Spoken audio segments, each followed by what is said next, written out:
ನೀನೆ ನನ್ನ ಗುರುವೋ, ನೀನೆ ನನ್ನ ಏರುವೋ, ನೀನೆ ನನ್ನ ದೈವವೋ, ನೀನೆ ನನ್ನ ಜೀವವೋ, ನೀನೆ ನನ್ನ ಮಾತಾ, ನೀನೆ ನನ್ನ ದಾತ, ನೀನೆ ಬಂಧು ಬಳಗ, ನೀನೆ ಎಲ್ಲವೋ, ನೀನೆ ನನ್ನ ಗುರುವೋ, ನೀನೆ ನನ್ನ ಏರುವೋ, ನೀನೆ ನನ್ನ ದೈವವೋ, ನೀನೆ ನನ್ನ ಜೀವವೋ, ನೀನೆ ನನ್ನ ಜ್ಯೋತಿ, ನೀನೆ ನನ್ನ ಆರತಿ, ನೀನೆ ನನ್ನ ಕೀರ್ತಿ, ನೀನೆ ನನ್ನ ಸಾರಥಿ.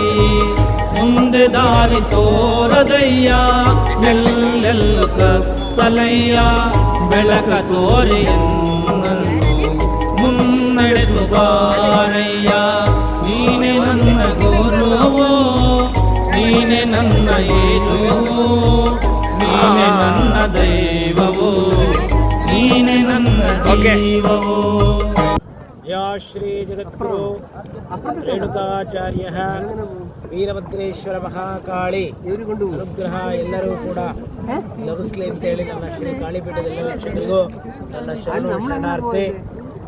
ಇವತ್ತು ಪ್ರಯಾಗರಾಜನ ಮಹಾಕುಂಭಮೇಳದಲ್ಲಿ ಶ್ರೀ ರೇಣುಕಾ ಗುರೂಜಿ ಮತ್ತು ಎಲ್ಲ ಸದಸ್ಯರು ಕೂಡ ದರ್ಶನವನ್ನ ಮಾಡಿಸಿ ಆ ತಾಯಿ ತ್ರಿವೇಣಿ ಸಂಗಮದ ಸ್ನಾನವನ್ನ ಮಾಡಿಸಲಿಕ್ಕೆ ಈ ಪವಿತ್ರವಾದಂತಹ ಗಂಗಾ ಯಮುನಾ ಸರಸ್ವತಿಯವರ ಉಗಮ ಸ್ಥಾನ ಮತ್ತು ಒಂದು ಸಂಗಮ ಸ್ಥಾನಕ್ಕೆ ನಾವು ಬಂದಿರತಕ್ಕಂಥ ಎಲ್ಲರ ಪುಣ್ಯ ಮತ್ತು 144 ವರ್ಷಕ್ಕೆ ಒಂದು ಬಾರಿ ನಡೆಯತಕ್ಕಂಥ ಈ ಮಹಾಕುಂಭಮೇಳದಲ್ಲಿ ನಾವು ಪಾತ್ರರಾಗಿದ್ದೇವೆ ಎನ್ನುವಂಥದ್ದೇ ಈ ನನ್ನ ಭಾರತ ಭೂಮಿ ಎಲ್ಲ ಸದಸ್ಯರು, ಎಲ್ಲ ಜನಾಂಗದವರು, ಎಲ್ಲ ಜನರು ಕೂಡ, ಎಲ್ಲ ಭಕ್ತರು ಕೂಡ ಇಲ್ಲಿ ಭಾಗಿಯಾಗಿದ್ದಾರೆ ಅಂತಕ್ಕಂಥದ್ದೇ 144 ವರ್ಷಕ್ಕೆ ನಡೀತಕ್ಕಂಥ ಒಂದು ಮಹಾಪುಣ್ಯ ಇದು. ಹಾಗಾಗಿ ನೋಡಿ, ಈ ಪವಿತ್ರ ಗಂಗೆಯೊಳಗೆ ನಾವು ಹೋಗ್ತಾ ಇರ್ತಕ್ಕಂಥದ್ದು ಒಂದು ಒಳ್ಳೆ ವಿಹಂಗಮವಾದಂಥ ನೋಟ ಇದಾಗಿದೆ. ನನಗಂತೂ ತುಂಬ ಆತ್ಮವನ್ನು ತುಂಬ ತೃಪ್ತೀಕರಿಸಿದೆ.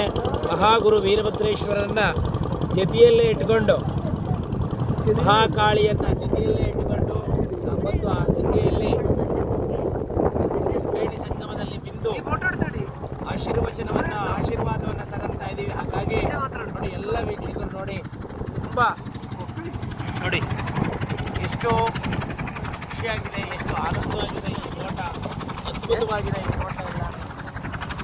ಹಾಗಾಗಿ ಎಲ್ಲರೂ ಕೂಡ ಈ ಒಂದು ಮಹಾಸಂಗಮದಲ್ಲಿ ಪಾಲ್ಗೊಳ್ಳಿ. ನಿಮಗೂ ಕೂಡ ಭಗವಂತನ ಆಶೀರ್ವಾದ ಲಭಿಸಲಿ. ಮತ್ತು ಈ ಕುಂಭಮೇಳದ ವಿಶೇಷವಾದಂಥ ಆವಿರ್ಭವಿಸಿದ್ದು ಅಮೃತದ ಒಂದು ಹನಿ ಇಲ್ಲಿ ಬಿದ್ದದ್ದು, ಅಲ್ಲಿ ಅಮೃತವಾದ ಸ್ನಾನವನ್ನು ಮಾಡಿದರೆ ನಮ್ಮ ಪಾಪಕರ್ಮಗಳ ಕಳೀತವೆ ಅನ್ನುವಂಥದ್ದೇ ಮಹಾ ವಿಶೇಷವಾಗಿದೆ. ನೋಡಿ ವೀಕ್ಷಕರೇ, ಎಲ್ಲ ಈ ರೀತಿಯಾದಂಥ ವಿಂಗಮ ನೋಟ ಅದ್ಭುತ ಅಷ್ಟೇ, ಬೇರೆ ಮಾತಿಲ್ಲ.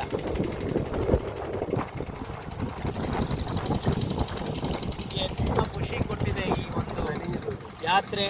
ಈ ಒಂದು ನಾವು ಇದೀವಲ್ಲ 144 ವರ್ಷದಲ್ಲಿ ನಾವು ಕೂಡ ಈ ಪಾಲ್ಗೊಂಡ್ವಲ್ಲ, ಈ ಜನ್ಮ ಸಾರ್ಥಕವಾಗಿದೆ. ನೀವು ಕೂಡ ಬನ್ನಿ, ಸಾರ್ಥಕ ಪಡಿಸ್ಕೊಳ್ಳಿ. ಹರ ಹರ ಮಹಾದೇವ್.